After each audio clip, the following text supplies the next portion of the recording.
Our aim is to find out the net potential at point P. There are 8 corners. This corner is A, this is B, this is C, this is D. Okay. This side is A, this side is also A. Every side of this cube is A. Now, first we will find BC. In the triangle ABC, BC square equal to AB square plus AC square. This is equal to A square plus A square. And in the triangle BCD, in triangle BCD, the diagonal BD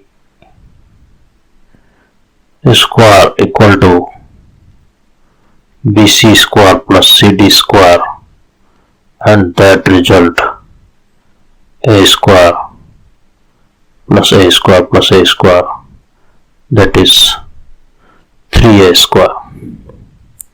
It means that the length of diagonal BD is A root 3 and PD, this point P, is half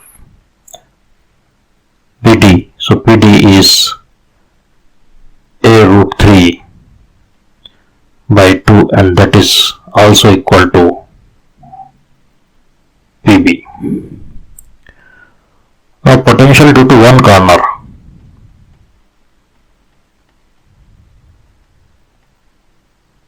Where the charge is Q can be written as 1 upon 4 pi epsilon 0 Q by, just like d, PD, and PD is A root 3 by 2.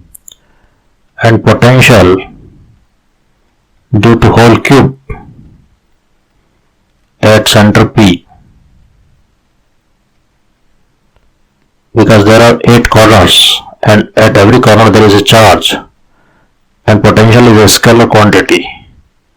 So we can write 8 times of potential due to 1, Q upon A root 3 by 2.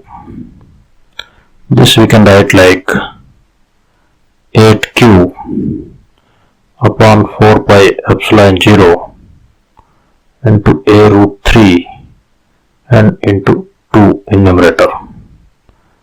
Finally, we can write 4Q upon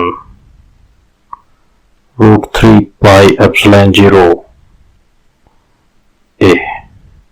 This is net potential at the center P here. Now net electric field at center of cube will be 0 because each charge is same, the distances are also same, so the net electric field E net will be 0.